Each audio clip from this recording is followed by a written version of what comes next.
Top times news, सच का साथ,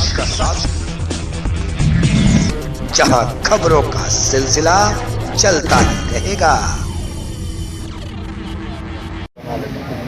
आप देख रहे हैं डॉग टाइम्स न्यूज। हम हैं SN पांडे।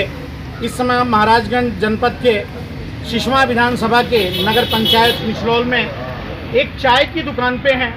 इस लोकसभा चुनाव के मद्देनज़र यहाँ की जनता की मनोदशा, समस्याएं, समाधान और किसके सर पे होगा ताज, कौन बनेगा इस नगर पंचायत का सरताज। आइए हम जानने का प्रयास करते हैं यहाँ के कुछ स्थानीय लोगों से कि इस महाराजगंज जनपद का ताज किसके सर पे होगा और इस जनपद का फिर कौन बनेगा सरताज। संसदीय क्षेत्र महाराजगंज, आइए हम जानने का प्रयास करते हैं। हम इस समय बात करने जा रहे हैं महाराजगंज जनपद के सिसवा विधानसभा के पूर्व विधायक माननीय श्री अमरेंद्र त्रिपाठी जी से। जनता ये जानना चाहती है कि हम भारतीय जनता पार्टी को वोट क्यों दें, क्यों उनको विजयी बनाएं। भारतीय जनता पार्टी को जनता इसलिए वोट देना चाह रही है और वोट देने जा रही है क्योंकि भारतीय जनता पार्टी ने 10 साल के अपने शासन में विकासोन्मुख कार्य किया है। पूरे जनपद में सड़कों का जाल बिछा है, बिजली की व्यवस्था में सुधार हुआ है, गरीबों के लिए जन कल्याणकारी योजनाएं सरकार ने चला रखी हैं। उत्तर प्रदेश से गुंडागर्दी समाप्त हो गया है। सारे गुंडे जेलों के अंदर हैं या तो प्रदेश छोड़ करके दूसरे कहीं अन्यत्र भाग गए हैं।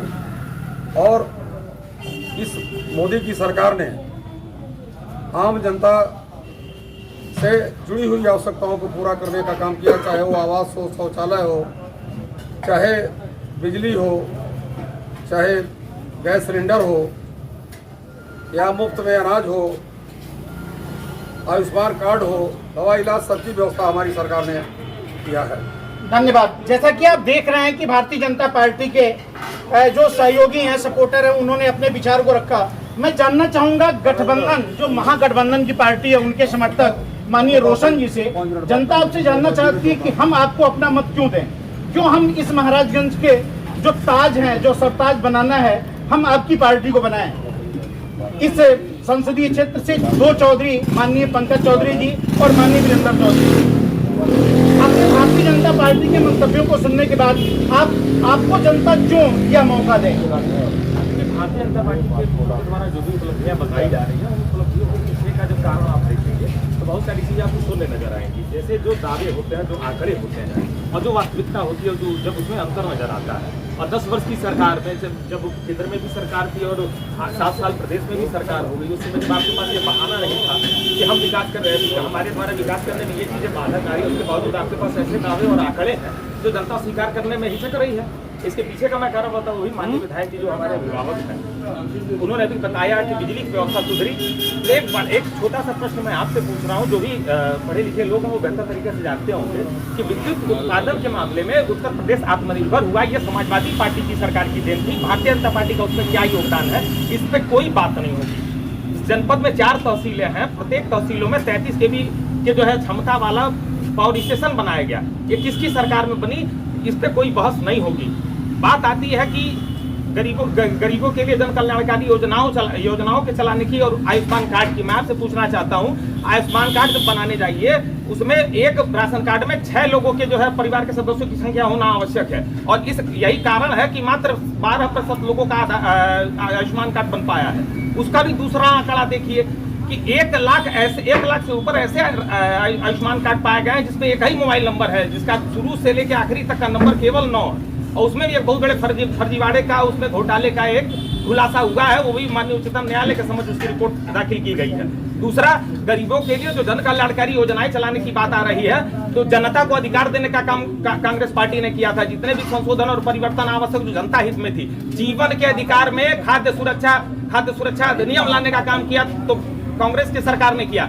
और सबको भोजन का अधिकार, शिक्षा का अधिकार तो संविधान ने देने का काम किया था, लेकिन उसमें यह विद्युत उपभोग का भी अधिकार जो है जोड़ने का काम जो है कांग्रेस पार्टी ने किया। 2005 में जनसूचना अधिकार अधिनियम के तहत सबको यह अधिकार दिया कि आप किसी भी अधिकारी से, किसी भी व्यक्ति से सवाल पूछ सकते हैं। और भारतीय जनता पार्टी की सरकार ने विगत 10 वर्षों में उस 2005 के जो उस जनसूचना अधिकार अधिनियम था उसको कमजोर करने का काम किया है। मैं छोटा सा एक सवाल आपसे पूछना चाहता हूं, भारतीय जनता पार्टी के मित्रों से पूछना चाहता हूं कि जो दावे वादे 2014 में भारतीय जनता पार्टी के संकल्प पत्र, घोषणा पत्र और उनके मंचों से उनके नेताओं, सम्मानित नेताओं के द्वारा किए जाते थे, वो दावे वादे कहां हैं? 2014 की बात एक बार किसी मंच से नहीं की जा रही है। न महंगाई की बात की जा रही है, न रोजगार की बात की जा रही है, न किसानों के आय दुगना करने की बात की जा रही है, न ही भ्रष्टाचार की बात की जा रही है, न महिलाओं के अत्याचार की बात की जा रही है।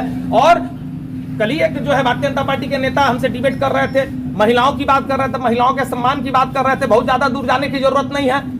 अभी चलिए हम फिर आपके पास आते हैं। हमारे बीच में बहुजन समाज पार्टी के भी बैठे हुए हैं। मैं आपसे भी जानना चाहूंगा कि जनता आपको अपना प्रतिनिधि क्यों बनाए? बहुत बहुत धन्यवाद आपको।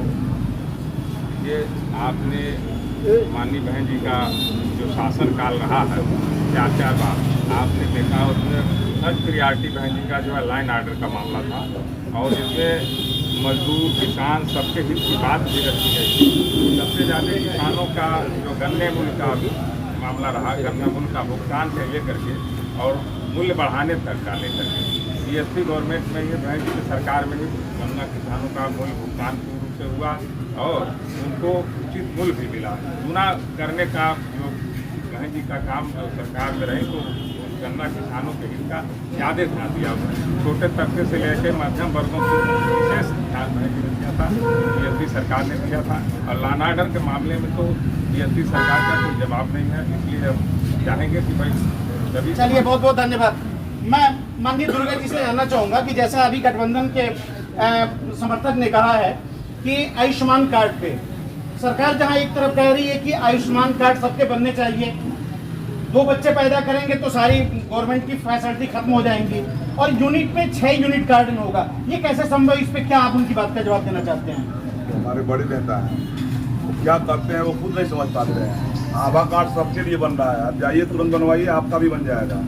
कहीं 6 यूनिट की कोई जरूरत ही नहीं है, नहीं है, कहीं नहीं जरूरत है। आधार कार्ड पूरी तरह से बनना है, जिसको भी बनवाना है जाके फिर बनवा ले। नहीं आयुष्मान कार्ड में आभा कार्ड की बात मैं कर रहा हूँ। आभा कार्ड बनवाइए, 2 लाख रुपये का आपको तुरंत व्यवस्था सरकार ने की है। और जहाँ तक 6 यूनिट की बात है, इसके पहले जितना भी बना है कभी 6 यूनिट की बात आई थी क्या? आप बताइए, आपसे मैं पूछना चाहता हूँ 6 यूनिट की कभी बात आई थी क्या? ये झूठा प्रचार जो चल रहा है ना, ये झूठा ठगबंधन का जो झूठा प्रचार चल रहा है, केवल हवा है। जिसका भी आयुष्मान कार्ड बनवाना चाहिए मैं अभी बनवाता हूँ, हमारी सरकार करी सबसे बनवाई, सबके लिए बनता है। और बिजली की बात जहाँ तक कर रहे हैं, यही सपा की सरकार थी, 1-1 महीने ट्रांसफार्मर नहीं लग पाते थे। गाँव में लोग चंदा इकट्ठा करते थे, 200, 500, 100, 200, 400 इकट्ठा करते थे, तब जाके ट्रांसफार्मर 2-2 महीने बाद बदल जाते थे। और इस समय लगातार आपको 24 घंटे बिजली मिल रही है, ये भाजपा की सरकार। चलिए धन्यवाद। मैं बहुजन समाज पार्टी के जो हमारे सहयोगी बैठे मैं इनसे जानना चाहूंगा, अभी भारतीय जनता पार्टी के जो उम्मीदवार हैं इन्होंने गठबंधन को ठगबंधन करके संबोधित किया है, इस पे आप क्या कहना चाहेंगे? सबका अपना अलग अलग मत है और सभी उसी के संबंध में सम्मानित तरीके से बात किया जाए, ये मेरा मानना है। चलिए धन्यवाद। मैं गठबंधन के जो हमारे रोशन जी बैठे हैं, अभी आपकी बात का इन्होंने कहा कि ये कार्ड सारे बन रहे हैं, इस तरह से जितने भी वादे हैं आप लोगों ने झूठे वादे कर रहे हैं, आपको गठबंधन की जगह ठगबंधन के नाम से वो असम्मानित किया जा रहा है, इस पे आप क्या जवाब देना चाहेंगे इनको? देखिए हमारा जो इंडिया लाइन है वो 22 पार्टियों का गठबंधन है और जो एनडीए है वो 39 पार्टियों का गठबंधन है। तो अगर गठबंधन को गठबंधन करने की नई परंपरा की शुरुआत हो रही है तो जिसके नंबर ज़्यादा होंगे वो बड़े गठबंधन वाले होंगे, और हम अगर हमारे नंबर कम है तो छोटे वाले ठगबंधन वाले कहे जाएंगे। गठबंधन को ठगबंधन कहने वाले लोग पहले ये देखें कि क्या उनका गठबंधन नहीं है। सबसे पहली बात मैं निवेदन करूंगा अपने सभी मित्रों से, चाहे वो भारतीय जनता पार्टी के हो, गठबंधन के हो, भाजपा के हो, जैसे आप कि भाषा की मर्यादा को ध्यान रखना चाहिए। ये हम लोग का निजी चुनाव है, ये देश का चुनाव है और क्षेत्र की और जनपद की लोकसभा की दिशा दशा तय करने का चुनाव है। तो यहाँ हम तर्कों की बात करें, नंबर्स की बात करें, वो ज़्यादा बेहतर होगा। अभी हमारे बड़े भाई ने कहा कि अभी तत्काल में बनवाता हूँ, सरकारी आंकड़ा देखिए, उन लोगों से जाके पूछिए जिनको आयुष्मान कार्ड बनाने की आवश्यकता है, अभी उनसे पूछिए कि ये बातें आ रही हैं कि नहीं आ रही हैं। दूसरा सबसे बड़ा विषय भी हमारी बात कट गई थी कि महिलाओं पर अत्याचार की जब बात आती है, एक रेमन्ना का नाम आपने सुना होगा। वो इतना बड़ा जो है महिलाओं के जो है सशक्तिकरण पे काम कर रहे थे। 3000 वीडियो उनका लीक हुआ तब जब मोदी जी उनके कंधे पे हाथ रखे गए और तत्काल उन्होंने विदेश का टिकट लेने का काम किया और अभी वर्तमान में वो चुनाव प्रचार से गायब है। ये स्थिति भारतीय जनता पार्टी की सरकार की है। सेंगर के मामले पर कोई बहस नहीं करेगा, महिला पहलवानों की बात पे कोई बहस नहीं करेगा। और बात अगर झूठ की है और गठबंधन पे ये आरोप लगाया जाता है कि हमने झूठ बोला है, तो 2004 और 2009 का संकल्प पत्र उठा के लाइए और बताइए कि उसमें एक एक वादे पूरे हुए कि नहीं हुए। लेकिन 2014 का संकल्प पत्र दोबारा जनता के बीच में ले जाने की क्षमता एनडीए गवर्नमेंट की नहीं है, क्योंकि उन्होंने एक पे काम नहीं करने का काम किया है। और आवास की योजना, चाहे आपने इंदिरा आवास सुना होगा, लोहिया आवास सुना होगा, आपने जो है काशीराम आवास सुना होगा, बहुजन समाज पार्टी की इनकी सरकार थी तब इनके सरकार के द्वारा दिया गया। और दूसरी बात, मैं सबसे बहुत बड़ी बात आपको बता दूं कि रोजगार के मामले पे कोई बहस नहीं होगी। रोजगार के मामले पे बहस नहीं होने का सबसे बड़ा कारण है कि 2014 में 2 करोड़ रोजगार देने की बात हुई थी और 2014 में जो नौजवान 25 साल का नौजवान यह विश्वास किया कि 2 करोड़ रोजगार आएगा और हर साल दिया जाएगा तो जरूर मेरा भी नंबर आएगा। वह लड़का जो ओवरेज होकर 35 साल हो गया है, तब उसको एहसास होता है कि मेरे साथ जो है धोखा किया गया है और इस एनडीए की सरकार ने मेरे साथ धोखा किया है। लोगों का भरोसा, लोगों का विश्वास जब टूटा, लोगों का सपना जब टूटा है, तो भारतीय जनता पार्टी का जो झूठ था वो आज उजागर हुआ है। अब भ्रष्टाचार के मामले पे सिसवा विधानसभा, सिसवा नगर पालिका, सिसवा ब्लॉक एक सशक्त उदाहरण है कि भ्रष्टाचार के मामले पे भारतीय जनता पार्टी के नेता मुंह दिखाने की स्थिति में नहीं है, जिनके खिलाफ खुद उनकी सरकार में रिपोर्ट जाती है। सरकार के अधिकारियों ने उनके विरुद्ध रिपोर्ट लगाया और सिद्ध किया कि हाँ, यह भ्रष्टाचार के आरोपी है। और उन्हीं नेताओं की गाड़ियां आप भारतीय जनता पार्टी के प्रत्याशी के पीछे देखेंगे, वो लोग भ्रष्टाचार की बात करेंगे जो भ्रष्टाचारियों को संरक्षण देने का काम करते हैं। चलिए, धन्यवाद। आते हैं हम एक बार फिर चलते हैं कि जो भारतीय जनता पार्टी के कन्हैया मदेशिया जी हमारे बीच में है। अभी भ्रष्टाचार की जो बात हो रही है, भ्रष्टाचार के विषय में अभी जल शक्ति मिशन में 1200 करोड़ रुपए के घोटाले का उजागर पेपरों के माध्यम से आया था पढ़ने के लिए। इस पे आप क्या कहना चाहेंगे? लोग जहां आपकी सरकार को भ्रष्टाचार में लिप्त बता रहे हैं, भ्रष्टाचारी बता रहे हैं और इसमें कुछ पेपर भी इस तरह के इंडिकेशन दे रहे हैं, इस पे आप क्या कहना चाहेंगे? ऐसा नहीं है। देखिए, इन लोगों का टोटल झूठ, इन गठबंधन का सारा कार्यक्रम झूठ का माहौल बनाना और झूठ के माहौल पे गंगा पार उतरना चाहते हैं। ऐसा नहीं है, पब्लिक समझ रही है, जनता समझ रही है। अभी इन्होंने कहा कि आपका भी तो गठबंधन 45 पार्टी का है, तो मैंने जो गठबंधन का धर्म होता है उस गठबंधन का धर्म हम लोगों ने निभाया है। 2 सीट जीता, 1 सीट जीता, लेकिन हम लोगों ने पार्टी से बाहर नहीं निकाला। और इनके वहाँ रात को गठबंधन होगा, सुबह छुट्टा हो जाएगा। ये काम इनके वहाँ होता है, हमारे वहाँ ऐसा नहीं होता। और रही बात, जितना जो आप लोगों बात कर रहे हैं, ये सारे फ्रॉड चीज़ें हैं, फेक न्यूज है। जो इन लोगों ने उल्टा सीधा आरोप लगा, करंट न्यूज नहीं मिलेगा आपको कहीं से भी। उसका जांच करके आप उसके तह में जाइए, करंट न्यूज कहीं नहीं मिलेगा आपको। ये सब फेक न्यूज है, इन लोगों का आरोप है, कहीं कहीं से आरोप लगाते हैं। और रही बात, अभी तो इन लोगों ने जो है कि एक आरोप और इन्होंने लगाया, इनकी सरकार में जो कि गुंडे और माफिया भी सुने होंगे आप, गुंडे और माफिया एकदम चरम सीमा पे है। ऐसा नहीं है, इस चौराहे पे अपराध करेंगे, अगले चौराहे पे ठोक दिए जाएंगे। ये योगी जी की सरकार है। और ये कानून व्यवस्था की बात करते हैं, इनके सरकार में प्रधानमंत्री इंदिरा गांधी की हत्या हो जाती है, कांग्रेस की सरकार में उनकी सरकार की क्या व्यवस्था थी? उनके सरकार में महात्मा गांधी की हत्या हो जाती है, कांग्रेस की सरकार में महात्मा गांधी की हत्या हो जाती है। और अपने सरकार की लाइन ऑर्डर अच्छा बताते हैं और मोदी जी के सरकार की लाइन ऑर्डर खराब बताते हैं। ऐसे लोग हैं, इनके बातों में रहेंगे तो कुछ नहीं है। ये हवाई बातें हैं इन लोगों का और कुछ नहीं है। अभी जैसे सरकार जहाँ एक तरफ समान शिक्षा नीति की बात कर रही है, किसी देश की विकास और उपलब्धि के लिए शिक्षा सबसे महत्वपूर्ण हथियार है। अगर देश का नौजवान शिक्षित होगा तभी किसी देश को विकासशील या विकसित राष्ट्र बनाया जा सकता है। ऐसे में शिक्षा पे 28% का गवर्नमेंट के द्वारा जो टैक्स लगाया गया है, जो जीएसटी लगाया गया है, इस पे आप क्या कहना चाहेंगे? इसके बारे में तो मुझे ऐसी जानकारी नहीं है, क्योंकि हमारी सरकार शिक्षा के प्रति गंभीर है और इसीलिए पुराने शिक्षा प्रणाली में उसने आमूलचूल परिवर्तन करने का संकल्प लिया है, ताकि देश के बच्चे पढ़ लिख करके और ज़्यादा कामयाब बने और उनको अच्छी नौकरी मिले, अच्छा करके दिखाएं। हमारी सरकार शिक्षा प्रणाली को बदलना चाहती है। ये आपके वक्तव्य निश्चित तौर पे सही हो सकते हैं, लेकिन सही ये है कि शिक्षा पे जो जीएसटी लगा हुआ है, 28% की जीएसटी इस देश के लिए एक अभिशाप है। ये नहीं होना चाहिए, इससे गरीबों के बच्चे नहीं पढ़ सकते।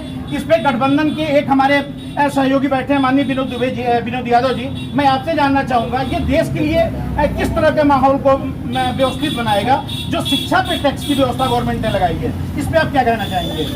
शिक्षा पर क्यों लगा? शिक्षा पर तो लगा ही है, कृषि पर लगा हुआ। कभी जीवन में कृषि पर टैक्स नहीं लगा था आज तक। जब से बीजेपी की सरकार आई है जीएसटी लगाई कृषि पर। आज ट्रैक्टर महंगे हो गए हैं, हल महंगे हो गए हैं, खाद बीज महंगा हो गया। इसके पहले कभी कृषि पर टैक्स नहीं लगता था। आज जो भाजपा की सरकार में आज बेरोजगारी और महंगाई चरम सीमा पर है।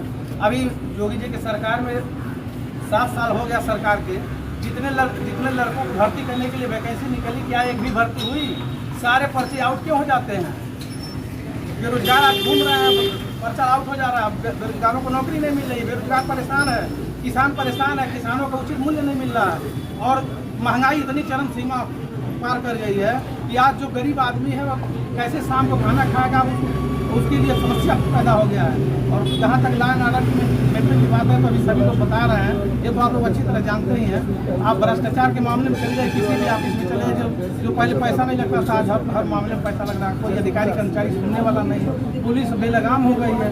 थाने में चले जाए, कोई गरीब आदमी अगर अपना काम करा ले तो जो खाकर आप बताओ हम सुनने के लिए तैयार हैं। आज बच्चे परेशान हैं। बहुत बहुत धन्यवाद आपको। जैसा कि मैं जनता की तरफ से मैं ये जानना चाहूँगा भारतीय जनता पार्टी के उम्मीदवार से कि ये क्षेत्र किसानों का क्षेत्र है, गाँव का क्षेत्र है और यहाँ के किसान जो हैं एक बड़ा पैमाना गन्ने की खेती पे निर्भर है। वो अपने जीवन यापन के लिए गन्ने को अपने आय का मुख्य स्रोत बनाए हुए हैं और इसमें विगत कई वर्षों से जो गरौड़ा का शुगर मिल बंद है, इस पे शासन और प्रशासन ने संज्ञान लिया कि नहीं लिया, इस पे स्पष्ट नहीं कहा जा सकता। लेकिन यहाँ के लोग उसको एक त्रासदी की तरह से झेल रहे हैं। जैसे आए दिन हर साल बाढ़ आती है तो यहाँ के गरीब जनता परेशान होती है, त्रासदी बनाती है, उसी तरह से शुगर मिल का बंद होना यहाँ के किसानों के लिए एक त्रासदी है।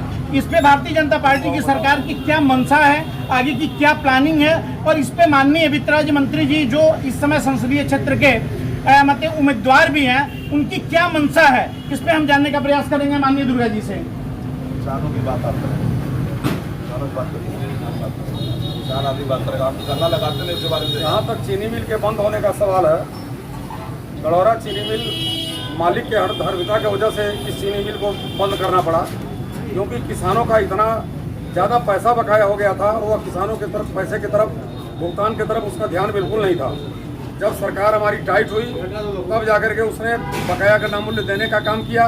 आज भी अभी कुछ गन्ना मूल्य बकाया है, इसी नाते इसको इस साल गन्ना अलाट नहीं हुआ। नहीं तो अगर ये पैसा दे दिया होता तो इसको इस साल चीनी मिल को चलाने का अधिकार मिल गया होता और हमारी सरकार इसको भरपूर गन्ना देती। लेकिन ये जिद कर बैठा था कि हमको जब 70 लाख 80 लाख गन्ना एक बार अलाट होगा तभी हम मिल चलाएंगे। 35 लाख कुंटल गन्ना दिया जा रहा था। ये हुआ कि चलिए आप मिल चलाइए, बाकी फिर आपको बाकी करने के लिए भी आपको दिया जाएगा, पूरा किया जाएगा कहीं न कहीं से काट करके। लेकिन हमारा मिल मालिक और धर्मी है, उसने बात नहीं माना। इसलिए जैसा कि आपने भारतीय जनता पार्टी के सहयोगी से आपने सुना, एक व्यक्ति की हठ धर्मिता से शासन को झुकना पड़ा और पूरे देश के मतलब पूरे इस क्षेत्र की जनता परेशान है गन्ना मिल को लेके। सरकार इसका कोई समाधान नहीं बना सकती। यहाँ पे जहां तक मेरा व्यक्तिगत मानना है, सरकार फैल हो रहा है इस विषय पे। इस क्षेत्र की जो मूलभूत समस्याएं हैं, एक सरकारी डिग्री कॉलेज नहीं, अभी जहां शिक्षा की बात हो रही थी, सरकार की समान शिक्षा नीति के आधार पे प्राइवेट विद्यालयों के द्वारा जो जनता का शोषण किया जा रहा है, इसमें जीएसटी न लगना। हम इस विषयों पे आम जनता से कुछ राय जानना चाहेंगे कि उनकी क्या मंशा है, वो इस सरकार को किस नजर से देख रहे हैं और जो गठबंधन की सरकार है, जो गठबंधन के उम्मीदवार हैं, उनको किस नजर से देखना चाहती है। मैं थोड़ा यहाँ की जनता से कुछ जानने का प्रयास करना चाहूंगा। अब और क्या नाम है आपका? पवन कुमार। अभी ये लोकसभा का जो चुनाव चल रहा है, इसमें आपका क्या ओपिनियन है? कौन सा कैंडिडेट के सर पे ताज रखना चाहिए, किसको सरताज बनना चाहिए? क्या महागठबंधन के अंदर क्या आपने ऐसा देखा है कि महागठबंधन को मिलना चाहिए? भारतीय जनता पार्टी को यहाँ की जनता 25 साल से देख रही है। 25 साल से पंकज चौधरी जी सांसद हैं और एक बार राहुल गांधी जी को मौका मिलना चाहिए। चलिए, बहुत बहुत धन्यवाद। आइए हम कुछ और सज्जनों से बात करने का प्रयास करेंगे। सर, आपका क्या नाम है? ये जो चुनावी समर चल रहा है, इस समर में आपकी क्या मंशा है? किसके सर पे ताज रखा जाएगा? कौन इस जनपद का सरताज बनेगा? पंकज चौधरी। बहुत बहुत धन्यवाद। आपका सर? बहुत बहुत धन्यवाद। जैसा कि आप देख रहे हैं, लोगों के अंदर भिन्न भिन्न मतें हैं। कुछ लोगों ने भारतीय जनता पार्टी को समर्थन दिया, कुछ लोगों ने महागठबंधन को किया। यह समर ये देखना है कि इस चुनाव में जनता जाति धर्म के नाम पे वोट देती है या विकास के मुद्दे को अपनाती है, ये तो आने वाला समय ही तय करेगा। आप देखते रहिए डॉक्टर टाइम न्यूज। हम एसएन पांडे और भी इस तरह के डिबेट, इस तरह की समस्याएं और जनता के विचारों से रूबरू मैं कराऊंगा। सड़क से संसद तक की उन समाचारों को आपके पास पहुंचाऊंगा। जय हिंद, जय भारत। डॉग टाइम्स न्यूज, सच का साथ, जहां खबरों का सिलसिला चलता ही रहेगा।